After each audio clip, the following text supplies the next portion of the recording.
Si ignoras lo que ocurrió antes de que nacieras, siempre serás un niño. Cicerón. Una hora con la historia, un nuevo enfoque del pasado deshaciendo mitos, con Pío Moa.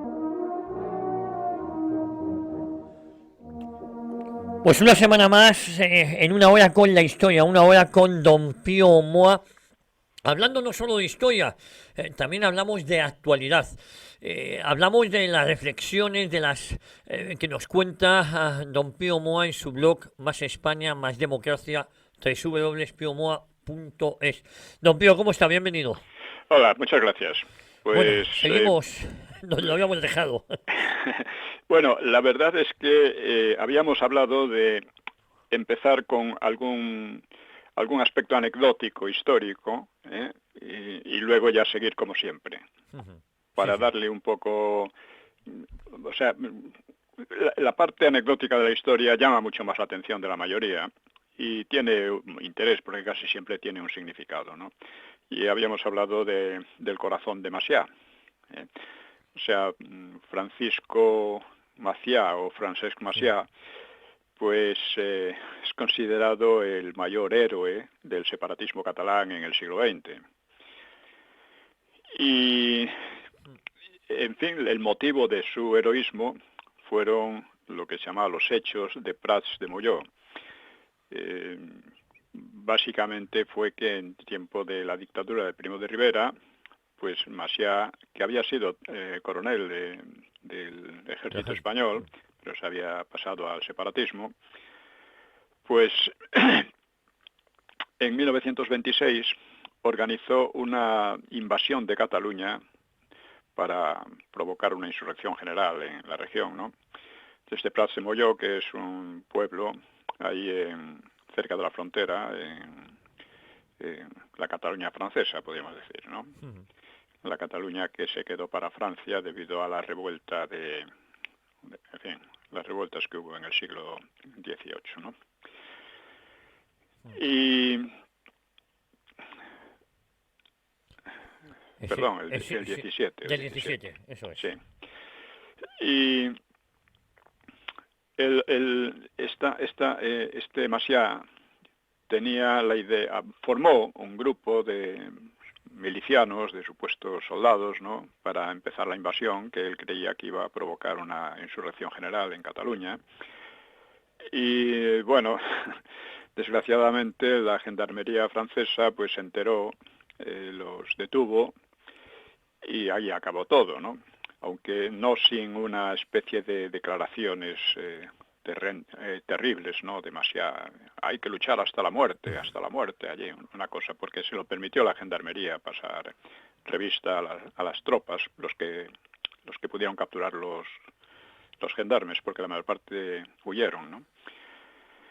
Y después le había dado en Francia mucho bombo a su defensa, porque fue procesado, por supuesto no tuvo que entrar en la cárcel ni nada, y lo que hizo fue darle un altavoz para proclamar su separatismo y su simpatía por Cataluña, ¿no? Cataluña que prácticamente había eliminado el catalán de la zona que había conquistado en otros tiempos. El Rosellón, ¿no? Sí, sí. La Cerdaña. La ¿no? Cerdaña, eso es. Bueno, pues la invasión, como digo, quedó en nada, porque un grupo de gendarmes franceses los detuvo sin la menor resistencia, a los que llamaba Macià sus almogávares. Después, diversas complicidades masónicas, por cierto, pues permitieron a Macià convertir el juicio, como dije, en una astracanada en Francia, una plataforma de propaganda contra España. Bueno, pues aquellos hechos se convirtieron en un motivo de irrisión en Cataluña,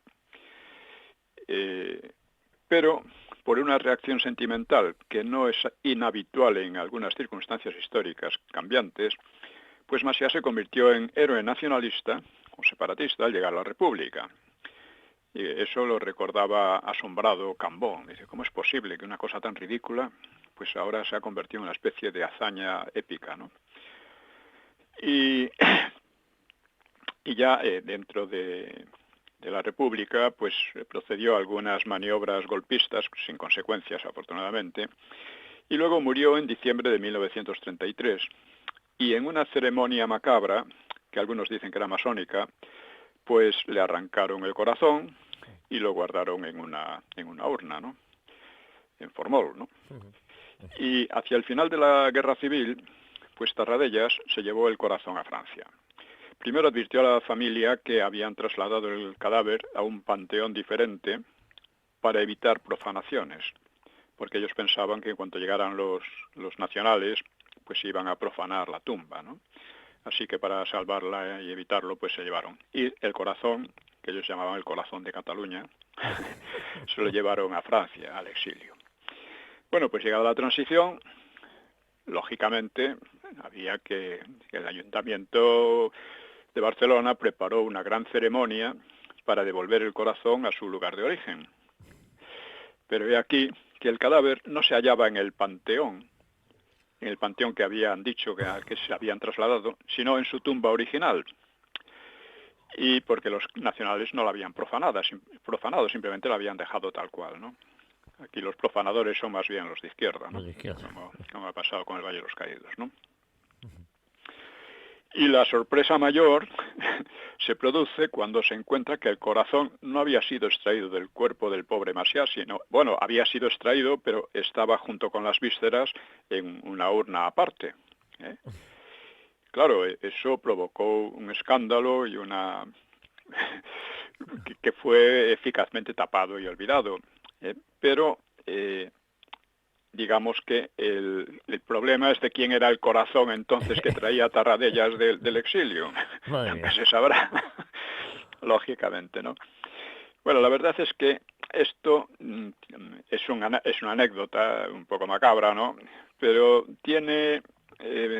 representa bastante bien lo que algunos llaman la cultura del separatismo, ¿no? Del separatismo catalán. Como otro tema del que hablaremos el próximo día, que es la misa negra en la cama de Macià. Lo trataremos así, y en fin, una vez expuesto esta pequeña anécdota, pequeña pero significativa, pues vamos a pasar a los temas habituales. En primer lugar, como sabrán algunos de nuestros oyentes, yo tenía un programa, sí, de 5 a 10 minutos con Luis del Pino. Una sección, sí. Sí, en Es Radio. Sí. Y como Luis del Pino se ha ido a Radio Libertad, pues que yo no le voy a acompañar porque tendría que ir presencial a su programa y yo ir presencial por motivo de salud y tal, pues no me conviene, ¿no? Pero ese último, los programas que se llaman La Involución Permanente, lo pueden ver fácilmente en Internet. Sí, en Internet. Pues los programas estos, no aparece el último, que es el de mi despedida, claro. Y con Carmen Carbonell, ¿no? Bueno, pues, ¿por qué no aparece? ¿Por qué ha sido borrado? Bueno, pues porque era una crítica a Ayuso. O sea, mi amigo Paco Linares me envió un vídeo de Fernando Paz alertando contra la progresiva destrucción del Valle de los Caídos. Eso es. Contra el ataque a los monjes que están allí y la deliberada y delictiva negligencia del patrimonio nacional, porque aquello es patrimonio nacional, a cuyos responsables habrá que pedir cuentas algún día. Porque eso de que los que son responsables de un gran patrimonio que no es suyo, que es del pueblo, que es de la nación, que hagan lo que quieran, que lo dejen de irse deshaciendo, etcétera, ¿no? Pues eso es un delito. Y también hablaba de la fraudulenta negativa de la Comunidad de Madrid, del PP, presidida por Díaz Ayuso, que se ha negado a salvar el monumento, podía declararlo bien de interés cultural. Eso es. Entonces, se ha negado diciendo que no es competencia suya, lo cual es una mentira, como explica muy bien Fernando Paz.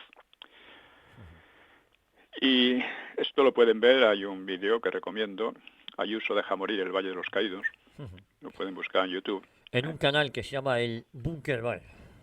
Sí.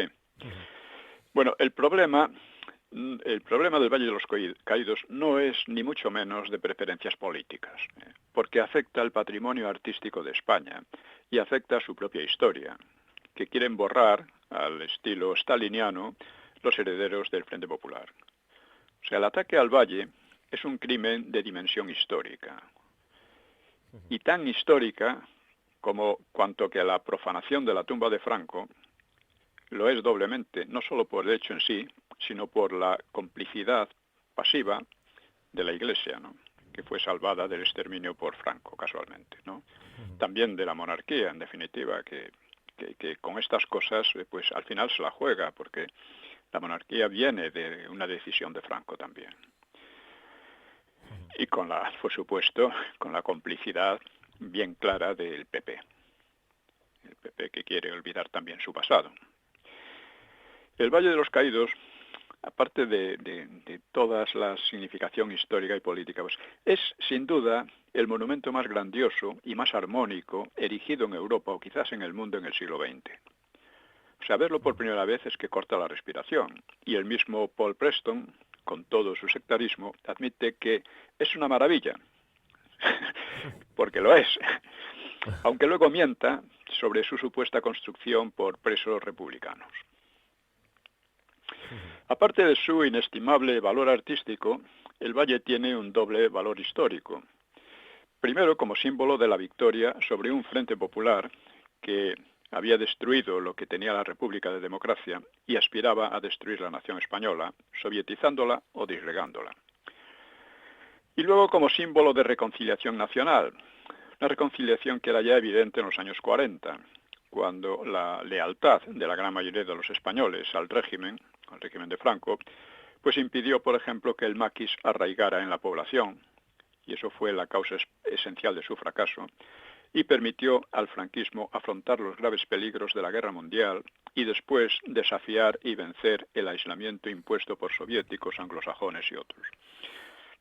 Esto es muy importante porque, dada la situación general, el franquismo no podría haber afrontado esos enormes peligros, ¿no?, si no fuera porque la población estaba reconciliada, básicamente. Eso es.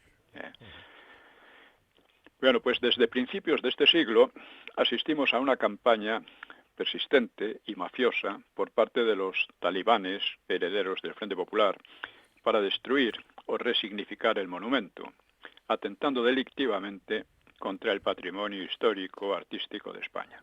Cosa nada nueva, porque ya aprovecharon la guerra civil que ellos mismos provocaron para destruir o saquear inmensos tesoros pertenecientes al pueblo español. Y siguen en las mismas. El problema es que no han tenido la menor oposición de la derecha. Esto es fundamental, porque en una democracia, si no hay oposición, el poder de los que mandan tiende a expandirse sin más. Y verdaderamente el PP no ha sido oposición del PSOE, ha sido su colaborador. Siempre ha aceptado todas las iniciativas y decisiones, ¿no?, del PSOE, ¿no? Y la única oposición ha sido la de algunos francotiradores, como yo mismo, porque he escrito sobre eso, he promovido un manifiesto también. Un manifiesto Sí. firmado por historiadores y otros, etcétera, ¿no? Y ya digo, a pesar de eso, como digo, se ha podido profanar la tumba de quien libró al país de la pesadilla talibanesca, con la complicidad de la Iglesia y de la monarquía y sobre todo del PP. Bueno, pues una medida puramente administrativa para salvar al valle consistiría en que la Comunidad de Madrid lo declarase bien de interés cultural. Pero Ayuso, demostrando lo que realmente es y vale bajo sus peleas particulares con el doctor, se niega sistemáticamente a hacerlo. Sí. Esto es importante porque Ayuso no cabe duda que es la verdadera oposición al doctor dentro del PP, pero está en el PP y es además oposición a Vox. O sea, trata de frenar, o sea, de bloquear a Vox. Por consiguiente, está en el PP, que es un partido que, entre otras cosas, pues promueve los separatismos, ha sido y es cómplice de los separatismos. El propio Feijóo es un separatista de hecho, aunque no abierto, pero implícito, ¿no? Y ella está ahí. Si está ahí es por algo. El partido auxiliar del PSOE y los separatistas. Por lo tanto, al negarse a proteger el Valle de los Caídos, actúa como cómplice de estos talibanes del PSOE, ¿no? Y ha hecho una frase que creo que la define lamentablemente. Dice, el único valle que me interesa es Silicon Valley. Bueno, yo no sé si se puede decir una necedad mayor. Sí, es complicado. O sea, es que no tiene pies ni cabeza, ni sentido, ni nada, ¿no? O sea, tiene aquí en la comunidad un monumento grandioso y dice que eso le da igual. Es que en el fondo de toda esta indecible miseria moral y política, pues funciona una necedad abismal. Y es preciso una resistencia que debe ser al mismo tiempo explicativa, porque claro, este ataque al Valle de los Caídos va rodeado de un disfraz de embustes y sofismas que envuelven el crimen, ¿no? Pero esto ha calado en mucha gente dice, bueno, eso es una cosa del franquismo, del fascismo, contra la República, contra no sé, todas estas tonterías, y ha sido construido por 20.000 presos políticos y tal, republicanos, ¿no? Hombre, todo eso es mentira, pero ha calado porque no ha tenido... Yo recuerdo cuando salió el cuento de los 20.000 presos republicanos que el ABC lo reprodujo tal cual, ¿no? Como si fuera cierto.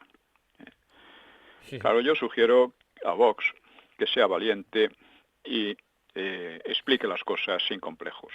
Creo que es una responsabilidad. Bueno, pues creo que este es el motivo por el que no aparece en YouTube, en la serie de Involución Permanente, este artículo, pues porque este iba acompañado, ya digo, de mi despedida, ¿no? Y bueno, creo que esta es la realidad, porque, o sea, en Libertad Digital, Ayuso es casi como, no sé, como Juana de Arco o algo por el estilo, la Juana de Arco del PP, ¿no? La gran timonel. La gran timonela. Bueno, vamos a ver. La verdad es que sí. Esto es una cosa muy grave y muy tremenda, ¿no?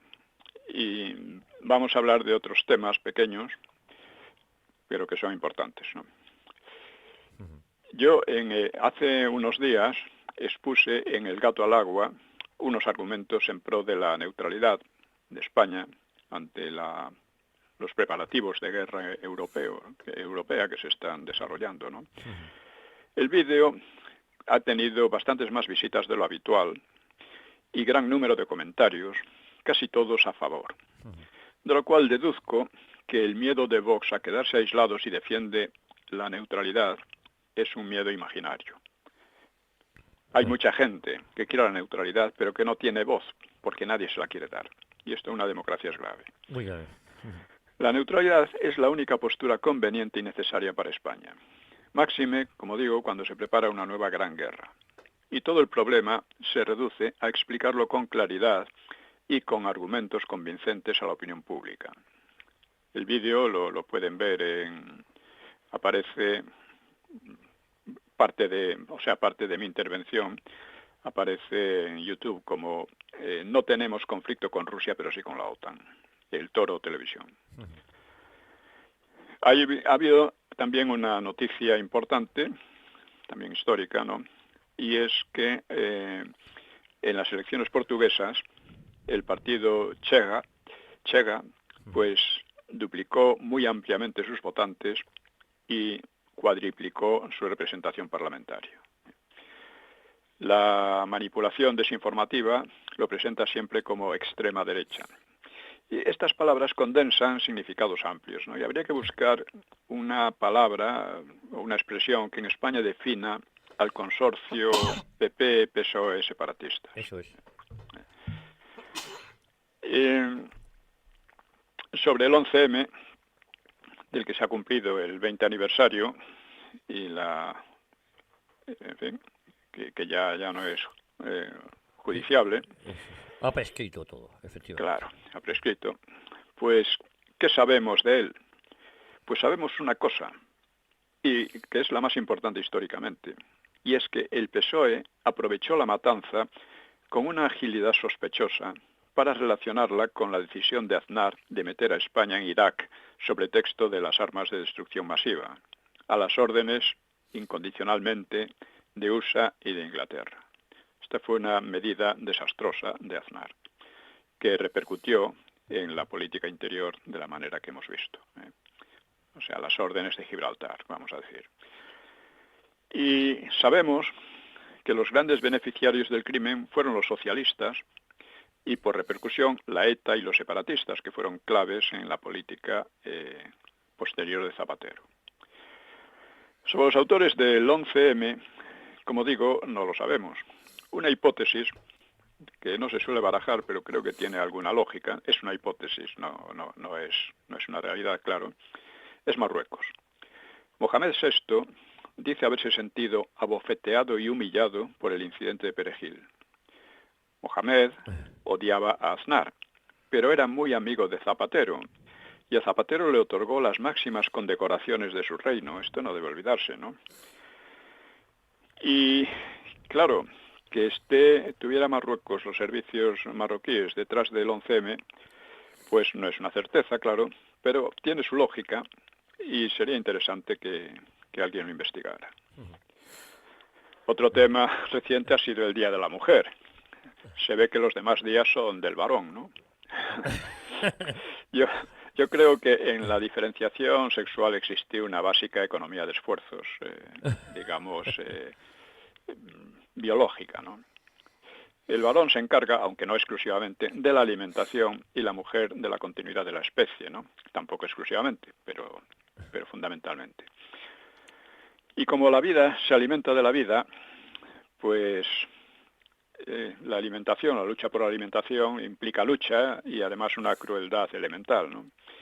Mientras que la continuidad de la especie implica ante todo una actitud amorosa. Y eso puede observarse, por ejemplo, en el cine y la literatura, pues el cine y la literatura de acción o de guerra interesan mucho más a los hombres y los temas de amor a las mujeres. Y esto no es casual, es un tema que podría desarrollarse. Sí. Sobre la guerra de Ucrania, ya digo, está cambiando Europa y el mundo.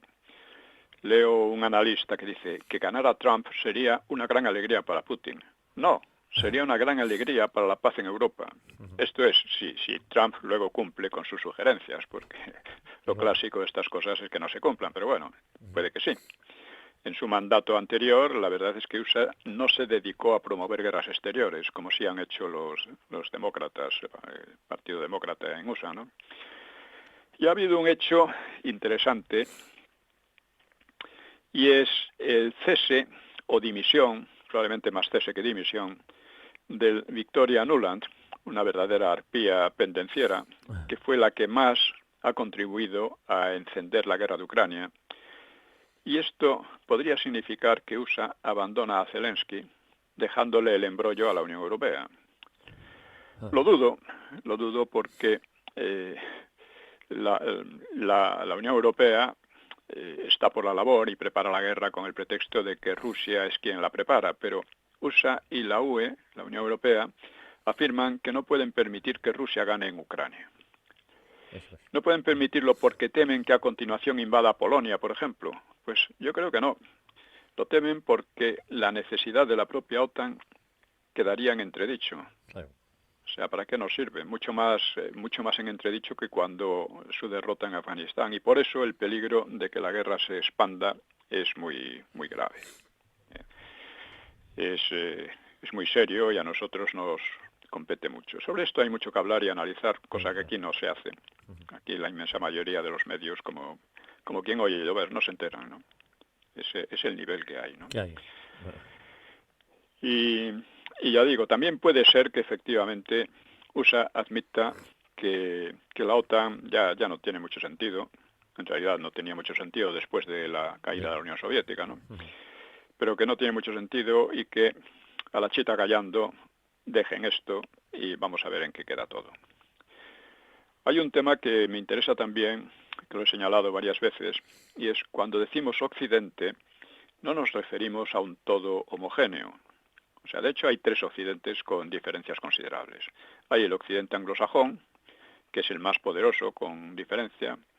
Hombre, le llamo anglosajón por decir algo, pero es quizá una seña que los identifica. Pues, yo que sé, Estados Unidos, USA, Canadá, Inglaterra, por supuesto, Nueva Zelanda y Australia, que además tienen entre ellos unas relaciones muy especiales, ¿no?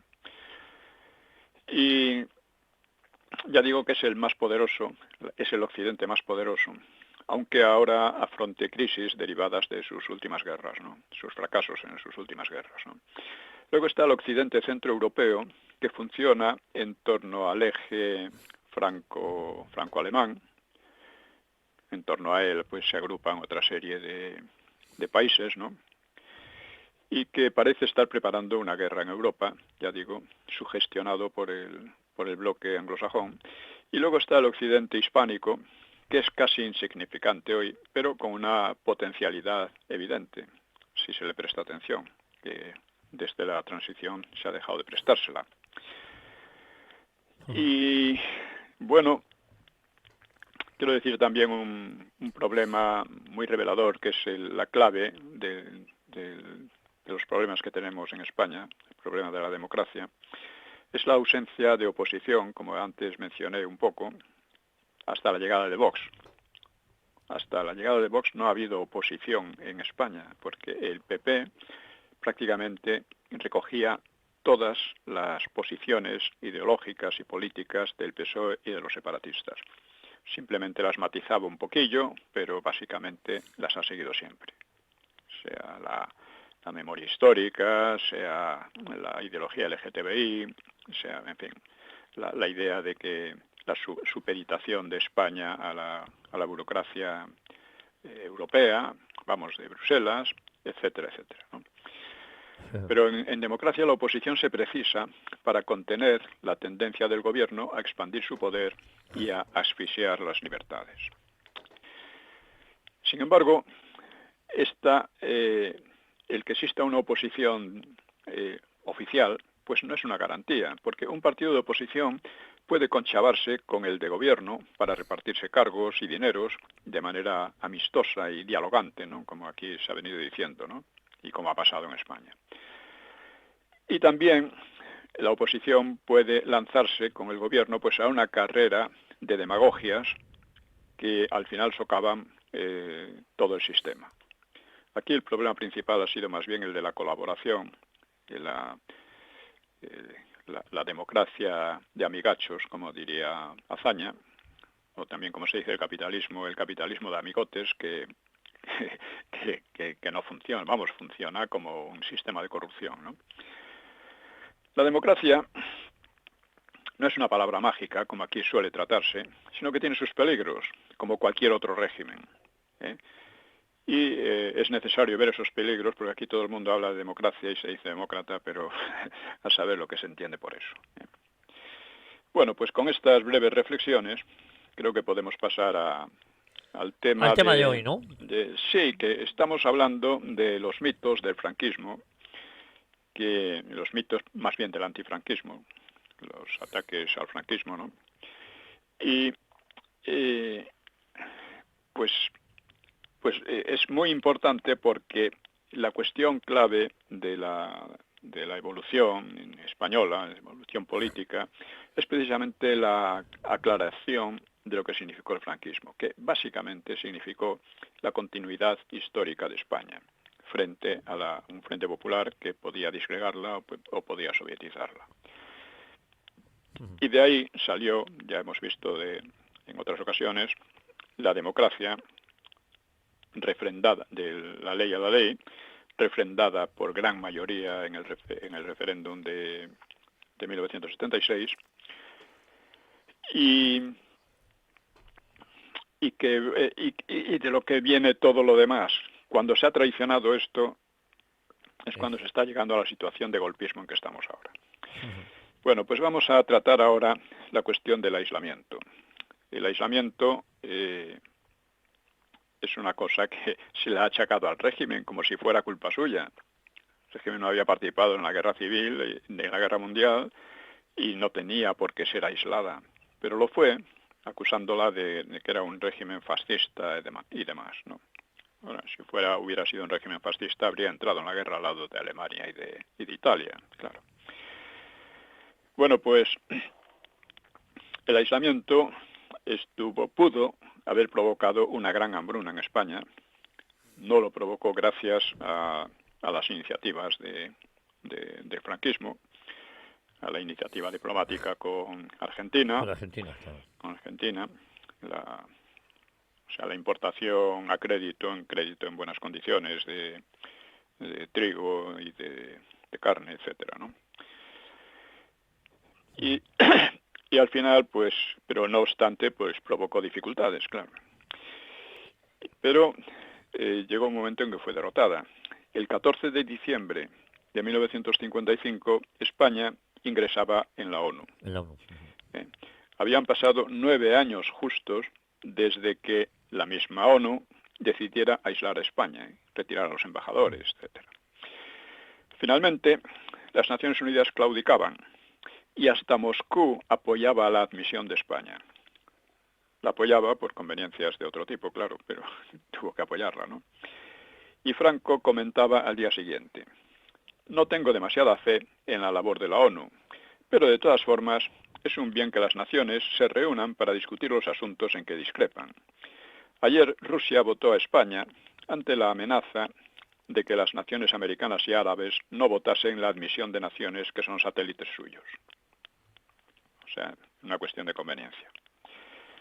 A decir verdad, las Naciones Unidas no habían cumplido con mucha eficacia sus propósitos de asegurar la paz en el mundo. La alianza soviético-democrática, que había permitido aplastar a Alemania nazi, pues había derivado pronto a una rivalidad encarnizada, incluso con peligro de una nueva guerra mundial. No llegó a tanto, lógicamente, porque las armas nucleares aseguraban una destrucción mutua e incalculable, ¿no? Pero la Guerra Fría, que se desenvolvió en los planos ideológico, propagandístico, político, armamentista y económico, pues generó o interfirió en numerosos y mortíferos conflictos calientes, como los multitudinarios desplazamientos en la partición de la India, causaron más de 1 millón de muertos, el nacimiento de Israel, las guerras civiles griega o china, la guerra de independencia de Indonesia contra Holanda, la de Corea y otras menores en Kenia, Malasia, etcétera. Es decir, que sigue habiendo guerras, ¿eh? En el libro de la Segunda Guerra Mundial y el fin de la era europea trato un poco estas cuestiones. Un año antes de la entrada de España en la ONU, había terminado la guerra en Indochina, con victoria comunista sobre Francia, y comenzaba la de Argelia, que iba a prolongarse hasta 1962. Los muertos en varias de ellas podían contarse por cientos de miles, incluso millones en China. Y globalmente, la pugna iba decantándose a favor del comunismo, que en solo 5 años, desde 1945, se imponía sobre 1/3 de la humanidad y presionaba en casi todas partes. En Europa, estamos hablando de 1955. En Europa occidental, Italia y Francia contaban con potentes partidos comunistas y el bloqueo de Berlín por los soviéticos en 1948-49, que esta vez lo ganó USA, pues había arriesgado también una confrontación en gran escala. Y para el franquismo, el triunfo que supuso la entrada en la ONU, pues coronaba, como digo, 9 años de pacientes esfuerzos y maniobras, mientras las victorias sobre el maquis y sobre el juanismo, sobre el monarquismo de Don Juan, pues garantizaban la estabilidad interior. Ya hemos hablado de lo importante que fue vencer al juanismo, porque hubiera llevado a España a una repetición de todo lo anterior. Y por todo ello, pues USA no le quedaba más remedio que volver progresivamente a la no injerencia en los asuntos españoles, además cumpliendo las promesas hechas por Roosevelt en momentos de apuro. Recordemos durante la Segunda Guerra Mundial, cuando la invasión del norte de África por los norteamericanos y los ingleses, pues Roosevelt en fin, escribió a su querido general Franco que no tenía nada que temer, que iban a respetar totalmente la integridad de España, de Marruecos, etcétera. Pero claro, después, cuando iban ganando la guerra ya, el ambiente cambió muchísimo. Y así, los imperativos de la realidad de posguerra, pues, fueron obligando a suavizar la hostilidad y la amenaza contra España. Más en USA que en Europa Occidental. En Europa Occidental siguieron siendo muy antifranquistas casi hasta el final del régimen, ¿no? Apoyando a la ETA, apoyando a los comunistas, lo que fuera. En 1953, el franquismo ya había cosechado 2 victorias diplomáticas fundamentales. La primera, el concordato con el Vaticano, y luego amplios acuerdos con Washington. Y ese año, 53, pues tuvo para Franco un especial simbolismo, porque en marzo falleció Stalin, que era, claro está, su enemigo más peligroso. Eso es. Y al que había vencido indirectamente, pero casi directamente en la guerra civil, ¿no? A partir de los acuerdos de 1953, quedaba despejado el camino hacia la admisión en la ONU y el pleno reconocimiento internacional, que fue rubricado por la visita de Eisenhower a Franco en 1959. La marcha hacia esa conclusión pues había empezado a los pocos meses de la retirada de embajadores y fue un proceso muy complejo en el que intervinieron muchas relaciones internacionales cambiantes, como la fundación de Israel.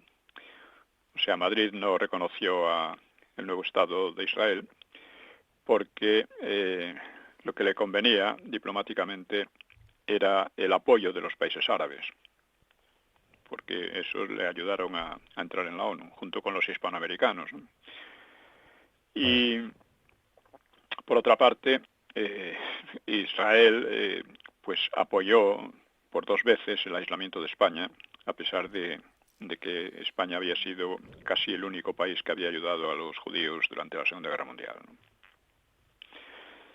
También intervenían las maniobras del gobierno supuestamente republicano en el exilio y sus tratos en las cancillerías europeas, las maniobras también de los monárquicos, junto con los exiliados incluso, ¿no? Pero en fin, vamos a exponer solo los hitos principales. Vale, muy bien. Bueno, en 1947, pues lejos de debilitarse internamente, como esperaba todo el mundo, pues Franco decidió institucionalizar la sucesión declarando a España reino, aunque el monarca no le sustituiría, como querían los juanistas, sino que le sucedería. Esto es muy importante, si llegan los juanistas a imponerse, a saber lo que habría pasado, ¿no? La magistratura de Franco sería en principio vitalicia, y él no pensaba en una reedición o continuación de la monarquía fracasada de Alfonso XIII, fracasada además por suicidio para más INRI, ¿no? Sino en otra fórmula que él esperaba que sería más sólida, que se asentaría en los resultados de la Guerra Civil. Y él no permitiría que un rey, que por querer serlo de todos los españoles, como se decía, pues buscaba congraciarse con las izquierdas y con los separatistas derrotados, y no estaba dispuesto a que un rey de este tipo le despidiera a él como a un criado cuyos servicios habían dejado de ser útiles una vez vencida la revolución, y dejarle a Franco a los pies de los caballos, con peligro incluso de asesinato, como había ocurrido con Mussolini, ¿no? Porque de los proyectos juanistas se podía esperar eso fácilmente. Don Juan y su círculo, pues, estaban convencidos, en el 47, de que la ONU iba a precipitar la caída del franquismo enseguida, y reaccionaron indignados ante la institucionalización de la sucesión por Franco, del reino, ¿no? Y en ese 47, pues publicaron un nuevo manifiesto que rompía por tercera vez con Franco, Claro. y le exigía prácticamente una rendición incondicional. Estaban tan seguros de que aquello tenía que caer porque lo habían decidido los ingleses, los ruseños y los soviéticos, que claro, ¿cómo iba a poder resistir España a semejante presión, ¿no? Claro, la pretensión era una quimera en sí misma, y por sus efectos previsibles, pues sería peor que una quimera, sería un desastre, ¿no? En España no había muchos monárquicos fuera de las clases altas, así que la corona tenía pocas posibilidades de consolidarse. Y el referéndum para aprobar la ley de sucesión, que fue el 6 de julio, pues lo ganó por 12.629.000 votos contra 644.000 en contra, con participación del 78% del censo. O sea, Sí, claro, vamos, abrumador. sí, según sus adversarios, la votación había sido fruto de la presión, intimidación y falsificación, dice Preston. Pero nadie dudaba del apoyo popular a Franco, pues era él a quien se votaba realmente. La gente era muy consciente de que Franco había salvado al país de muchas cosas, ¿no? Claro. En los discursos de entonces, Franco reconoció que nuestras vidas son pobres, nuestras exportaciones han bajado enormemente y hemos de buscar nuevos veneros. No obstante, advirtió, de ningún modo volvería la situación anterior, y las dificultades se afrontarían con una política basada en 3 puntos: moral católica frente al comunismo, interés de la patria y bien social. Denunció el triste estado de Europa y el drama de los miles de huidos de los países comunistas que eran acogidos con mucha frialdad en el oeste, ¿no? En 1947 el resto de Europa occidental estaba en ruinas. Por eso fue necesario aquel año pues comenzar el Plan Marshall, ¿no? Las circunstancias en Europa occidental, Francia, Italia, no digamos Alemania, pues eran mucho peores que en España. Mientras que Inglaterra estaba prácticamente en quiebra, y con racionamiento, claro, y se empeñaba, a pesar de ello, en el papel de gran potencia, ¿no? Y Claro. y por eso estaba manteniendo también unas fuerzas armadas excesivas para sus posibilidades, ¿no? El estancamiento económico en Europa pues favorecía la agitación comunista, por lo que USA concedió los créditos del Plan Marshall. España los pidió porque los necesitaba con urgencia, pero ni siquiera recibió respuesta. El embajador extraoficial en Washington, que era Lequerica, pues había creado un lobby, o sea, un grupo de presión pro-español, que contribuía a suavizar el ambiente antifranquista y iría teniendo efectos en años siguientes, ¿no? Y por su parte, el líder socialista Prieto, que se había vuelto muy anticomunista, él fue uno de los responsables, aunque no el principal fue Negrín, del envío del oro español a Stalin, ¿no? A Stalin. Bueno, pues este Prieto fue a Francia en julio del 47 a un congreso del PSOE. Él proponía colaborar con Don Juan. Es curioso los giros que da la política, ¿no? Él había sido quizá el mayor enemigo de la monarquía en los años 30, pero ahora por otras conveniencias y esperanzas, pues colaboraba, si era preciso, con Don Juan, ¿no? Y esa colaboración él aparcaría para más tarde un referéndum sobre si monarquía o república. Y jugó también la carta inglesa, entrevistándose con Ernest Bevin, que era el secretario de Exteriores, ¿no?, de Inglaterra. Según informe policial español, Prieto había sugerido al inglés un bloqueo económico total de España para derribar a un Franco necesitado urgentemente de 200 a 250 millones de dólares, con el que evitar la hambruna. Y Bevin le indicó que ni Argentina ni Portugal lo iban a aceptar. Madrid protestó, claro, por aquellas injerencias. O sea, esto era Prieto, que muchos dicen que era un gran patriota, ¿no? Bueno, pues, claro, Madrid protestó y Londres pues vacilaba porque encontraba el franquismo muy asentado y temía provocar un desastre que se contagiaría al resto de Europa. Además, no quería prescindir del comercio español, de todo el comercio español al menos, en tiempos tan duros para los ingleses. Y en octubre, Prieto se entrevistó con Gil Robles, que también maniobraba con grupos de presión democristianos en el Vaticano. Digo esto para que nos hagamos cargo de las complicaciones de la situación, ¿no? Y de la dificultad de moverse entre unos enemigos, adversarios o intrigantes que pululan por todas partes. En noviembre de ese año, el gobierno polaco, sirviendo a Stalin, pues denunció que España desobedecía las exigencias de la ONU pidiendo acciones más duras, como el bloqueo económico. Y el ministro español, que era Martín Artajo, pues le contraargumentó, ¿no? Primero, la ONU no tenía jurisdicción sobre España, la cual ni siquiera pertenecía a ella ni estaba obligada por sus decisiones. Es importante esto porque revela un espíritu de independencia y de no dejarse apabullar, ¿no? Segundo, España no amenazaba en absoluto la paz y en cambio sufría la agresión de la Unión Soviética y sus aliados y sometidos, mientras que sus amigos no la defendían, los supuestos amigos ingleses y useños, ¿no? Y tercero, algún día los españoles reclamarían reparación pública de los daños sufridos por acusaciones falsas. Sí. Este era el espíritu del franquismo. Sí. Qué diferente con el de ahora, ¿no? La activa diplomacia de Madrid pues iba creando en la ONU un ambiente más favorable a España y la propuesta polaca, incluso suavizada, tuvieron que suavizarla un poco, pues se quedó en nada, ¿no? Fue la primera victoria, aunque todavía muy incompleta, ¿no? Victoria sobre el aislamiento.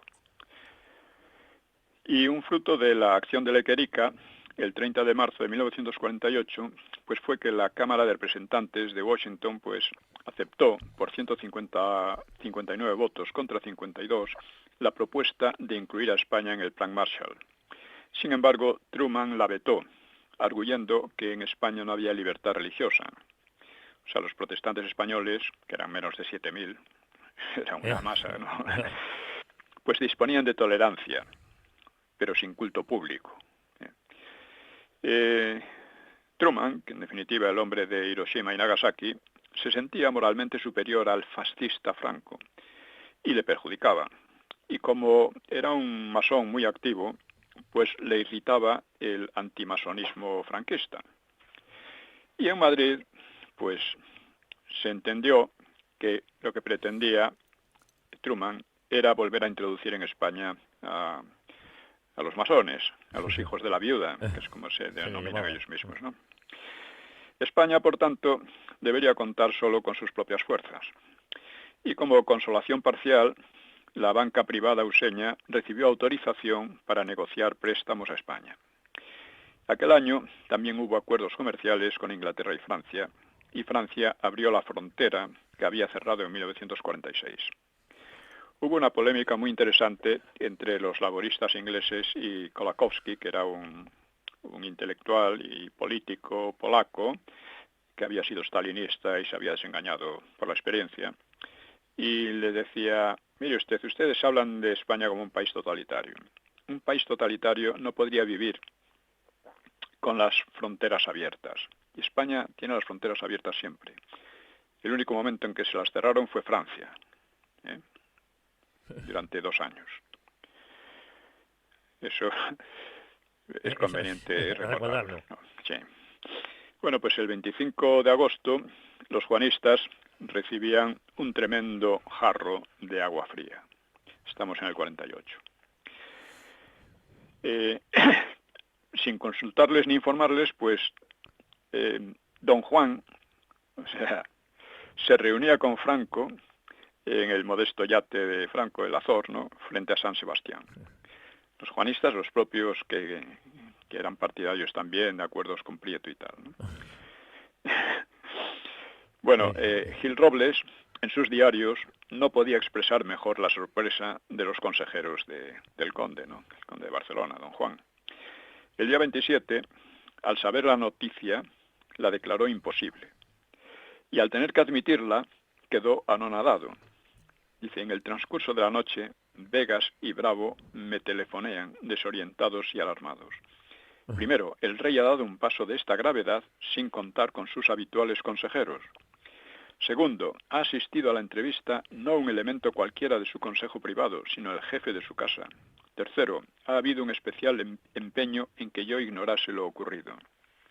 Gil Robles era uno de los principales consejeros de Don Juan y además estaba dispuesto, o sea, sería el lógico gobernante, primer ministro, o sea, o presidente del gobierno, Una locura. cuando volviera a monarquía, pero en fin, o sea, se sacrificó por el interés general, admitiendo que fuera Prieto, nada menos. Estos eran los elementos aquellos, ¿no? Sí. Nos quedan unos 4 minutos, don Pío. Sí, bueno, pues para más embrollo, el 6 de agosto le había informado Sáenz Rodríguez de que Prieto aceptaba la monarquía esperando desempeñar un papel clave en su instauración. Y el 30 de agosto, 5 días después del encuentro Franco-Don Juan, Gil Robles consigna una noticia de prensa. Dice, la Comisión Ejecutiva del Partido Socialista Obrero Español, reunida en San Juan de Luz, dice haber llegado a un acuerdo con determinadas fuerzas políticas, no dice cuáles, pero se deduce que son las monárquicas de Don Juan, pues para la sustitución pacífica del actual régimen español. Es fácil imaginarse la confusión creada, y entre tanto el rey, sin decir palabra, dando la sensación de que no percibe la trascendencia del momento, porque Prieto negociaba con varios monárquicos, con el liberal y promotor de la democracia orgánica, por cierto, Salvador de Madariaga, que vivía en Inglaterra, con el citado ministro inglés Bevin y con Georges Bidault, que era ministro francés de Exteriores y católico, ¿no? Y de repente todo se les viene abajo, ¿no? No sería hasta el 1 de septiembre, y eso como consigna el atribulado. Es muy importante ir siempre a los documentos de los protagonistas, Sí, sí. para evitar que nos los deformen estos pseudohistoriadores que tanto abundan por aquí, ¿no? Pues ya digo, Gil Robles pues escribe el 1 de septiembre para dar una explicación de la cosa, pues una serie de anécdotas autocomplacientes, ¿no? Poniendo al mal tiempo buena cara, pues dice, por ejemplo, la experiencia me libra de preocupaciones e incluso de responsabilidad. Y forzando el ánimo, dice, el pueblo español habrá visto con gusto la entrevista de Don Juan con Franco, habrá visto con gusto, adivinando un paso hacia la normalización de la vida de España. Cuando la decepción llegue, al verse que todo continúa igual, quien perderá será Franco. Es interesantísimo ver esto porque se ve cómo Franco, que se atenía a unos principios, pues conseguía ir superando todos estos problemas, mientras todos estos políticos que no tenían principios más que el ansia de volver al poder, ¿no? Como fuera, pues claro, fracasaban. Fracasaban, ¿no? Pero si Franco les hubiera imitado, aquí se habría armado, podemos imaginar, ¿no? Pues sí. Y Prieto, que se quedó burlado a su vez, pues lo resumirá pintorescamente. Quedo como un perfecto cabrón. Tengo tales cuernos que no sé cómo voy a poder salir por esa puerta. ¿Y cómo vamos de tiempo? Un par de minutos, don Pío, como mucho. Sí. Bueno, en Madrid, pues los partidarios de Don Juan hablaban decepcionados de Borboneo y los monárquicos partidarios de Franco, porque lo sabía, la mayoría probablemente, estaban encantados. La verdad es que no se entienden bien las razones de Don Juan para aceptar la entrevista después de sus repetidas rupturas y ultimátums, porque procedió así por 3 veces, ¿no? Quizás se percató de que las maniobras emprendidas por sus cortesanos y por los socialistas tenían el grave defecto de contar con apoyo popular prácticamente nulo en España. Sí. El acuerdo consistió en que el príncipe Juan Carlos, que entonces tenía 10 años, pues estudiase el bachillerato en España. Y, es decir, que no pasaría como Don Juan, que se había formado en Inglaterra. La entrevista fue organizada por Julio Dávila, un hombre próximo a Don Juan, y también a Franco, que había acogido la propuesta con escepticismo al principio, ¿no? Conocía los tratos monárquicos socialistas a través de sus servicios secretos y contestó. Eso Franco, ¿no? Sí. Dice, no hay nada que hacer. Pues lo de Estoril está perdido. En Estoril se hallaba la residencia de Don Juan, cerca de Lisboa, ¿no? Pero después de una larga conversación, accedió a tratar como un primer paso la educación de Juan Carlos. Estamos hablando de Danvila, ¿no? Sí. El conde de Barcelona salió muy contento del encuentro y también Franco, todavía con más razón, ¿no? Pues aquella simple maniobra había desarticulado la alianza monárquico-socialista y había multiplicado las divisiones entre los propios juanistas, que en adelante pues ya dejarían de ser una amenaza, aunque seguirían como un incordio, ¿no? Don Pío, un minutín, como mucho. Sí, bueno, Sí. pues yo creo que lo podemos dejar aquí. Muy bien. Resumiendo, lo importante de ver esta historia no como, porque se suele presentar como una especie de suerte que ha tenido Franco, claro, la Guerra Fría, etcétera, etcétera, no. Requirió un enorme esfuerzo diplomático y político el ir rompiendo poco a poco unas maniobras que eran peligrosísimas y que se rompieron con la idea fundamental de que no se podía volver a una situación como la anterior a la guerra, porque sería volver de nuevo a la guerra, o por lo menos al desastre interior. Pues, Esta es la lección, conclusión. por así decir. Pues, don Pío, si te parece, lo dejamos aquí con la promesa de volver, Dios mediante, la próxima semana en Forma Radio a Historia de una época. Y usted sabe que estos son sus micrófonos y que siempre estarán abiertos, ¿eh? Muchas gracias a todos Un abrazo y muy un fuerte. abrazo. Gracias. Hasta luego.